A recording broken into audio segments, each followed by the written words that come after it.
There are so many reasons why pre-production is important. One of them being that it is just a standard in the industry. I believe that this is one of the most important steps in making and creating the best film that you can make.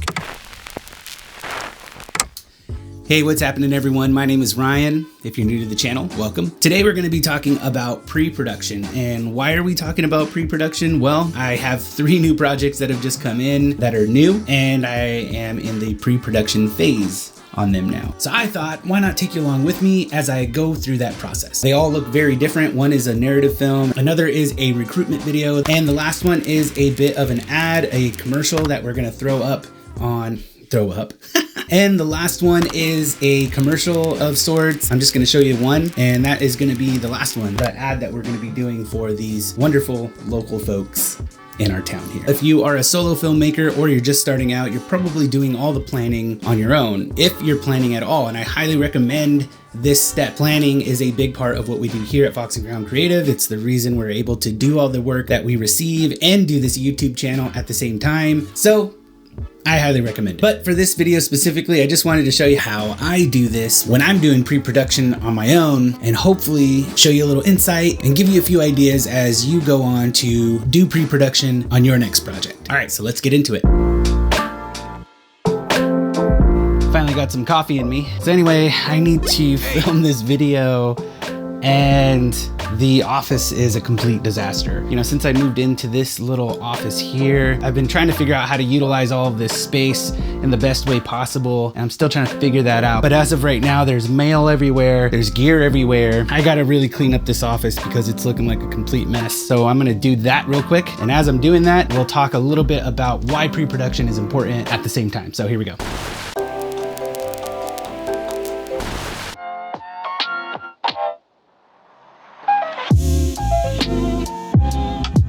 So we're getting all of that taken care of right now, still moving some things out, but let's talk about why pre-production is important. There are so many reasons why pre-production is important. One of them being that it is just a standard in the industry. There are a lot of folks that won't even work with you unless you have this step. So if you start practicing now, you'll be ready when those kinds of projects start to come in. However, I just wanted to talk a little bit more about why this step is important in a practical sense. And there are 3 main reasons that I want to share with you today. And the first one is, if you're working with clients just want to know that they're spending their money wisely. The more prepared you look when you show up on set, the happier they're gonna be, the higher the production's gonna feel, and the happier they're gonna be with the final product. It just shows your professionalism and the time that you've spent in the back end making sure that this is gonna look and feel as good as possible. I'm actually just gonna take this off and hold it.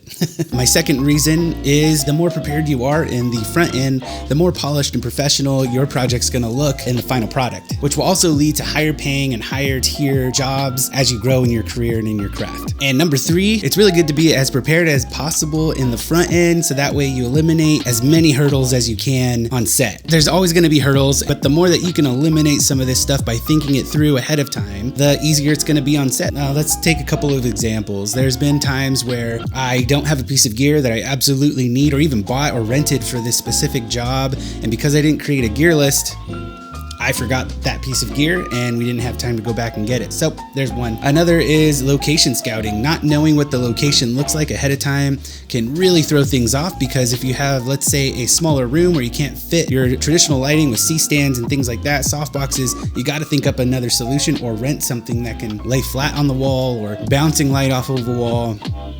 Things like that. Having things like a storyboard and a shot list and all of these things are truly going to help you in the end in making a professional looking product. So anyway, now that we know why this is important, let's dive into how I do this for projects that I need to do pre-production on my own. Okay, well, it is very hot, especially for where I live. So I had to switch into some shorts. I changed my beanie to a hat. It started out with me just cleaning this little YouTube studio of mine and turned into moving things around. I cut my desk a little bit shorter, putting up curtain rods. Anyway, back to pre-production. So now that we know why, let's talk about how we get there. So anytime I start pre-production, I always start in one place, and that place is Milanote. Now, this is not a sponsor. If you've been watching our channel over time, I've talked about Milanote a lot, and a lot of YouTubers have. It's a really great app that helps you to stay organized, and for me personally, helps me to pre-production in a way that's very visual. And I could share these links with the client or with the producers or whoever. If I'm directing, then with my DP or vice versa. Also with video editors and things like that, I'm always referencing this Milanote throughout the entire process, and it all starts here. Let's start a new board on Milanote for this new project that I'm working on, and we'll go from there. I'm gonna do that in a minute, but I'm gonna finish what I'm doing here so that I can actually use my desk again and my lights. So I'll see you on the other side. Okay, and we're done. What I thought was just gonna take a few hours took all day, but I like the way it looks. I'm really digging this new layout. Also, it was really hot earlier today, and now I'm wearing a sweater because apparently now it's cold. Only in the Oregon coast. Okay, let's dive into this thing. So again, we start here in Milanote where we could share all of our ideas. Now here is what a typical Milanote board could look like. And this is more of a narrative film pre-production board where we have a draft script that I kind of worked off of for all of the other elements within this project board. Now again, this is just for a narrative film. Let's see what it looks like for, let's say, more of a corporate style shoot like we're doing today. Scrolling all the way down to one of our most recent projects, and this was just for our local sheriff's office. There's some specifics there, but we had a lot of creative control, which was really fun to actually work with them. But you can see that this one is just a little bit different. We have some notes from everyone. We have a color palette that we're kind of matching for their brand specifically. We also have our storyboard, interview questions, shot list, gear list. Now I'm showing you all of this to say this, whether it's a narrative film, a corporate shoot, TV commercial, documentary, every single project is going to be different. It really just depends on what the client's looking for, or the producer, director, or whoever you're working with. At least for me personally, I pre-production in different ways. There's also different situations where I have teams of people working on the pre-production side of things, but earlier on in my career, I did most of the pre-production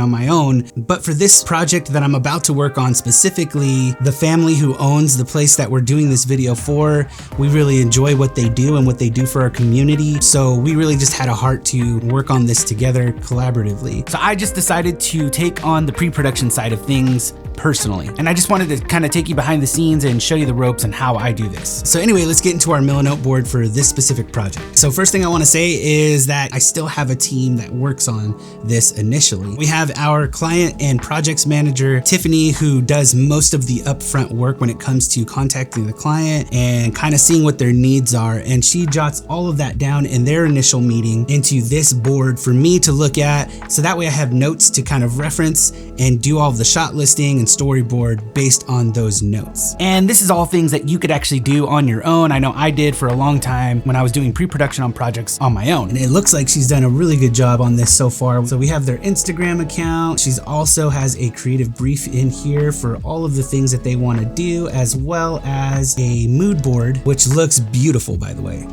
Mint. So it looks like we have some food, we have some soup here.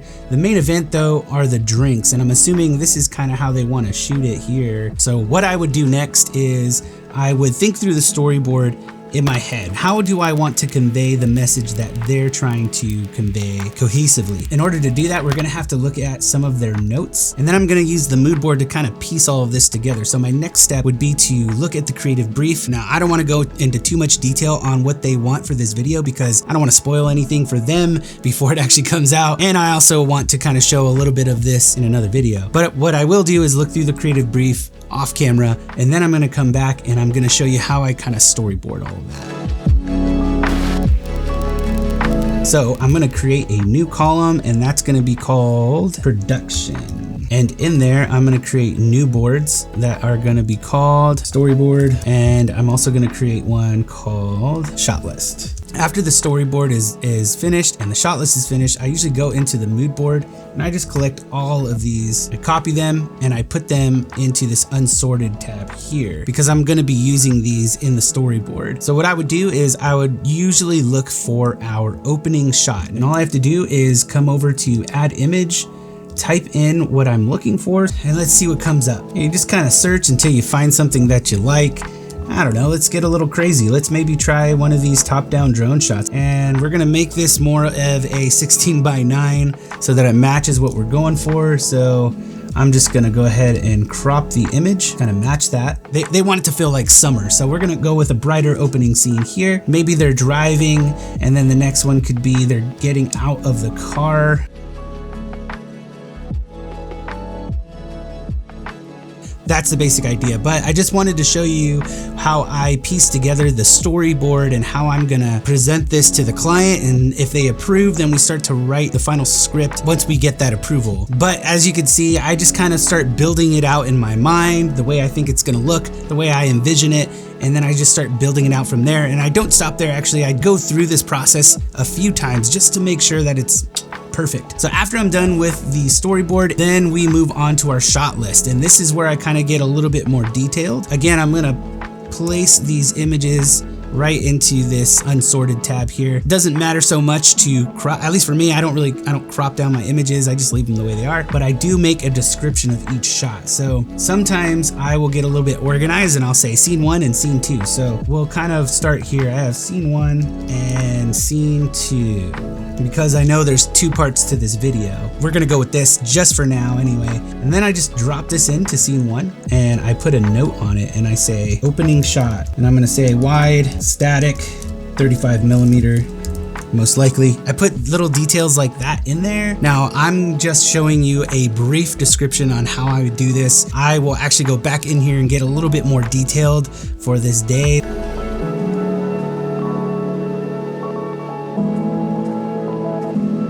Once this is all done, I show it to Tiffany, she shows it to the client, and we get final approval on everything. Once that's done, we get our final film dates, film locations, and our crew, and we usually try to get our behind the scenes guy as well, and we just kind of lock all those details in place. So there is a lot more that you could do in pre-production in terms of location and gear, what lenses you're gonna use, how you're gonna develop these characters, how you're just gonna tell a good story overall, and that really is the key to making a good video or a good film.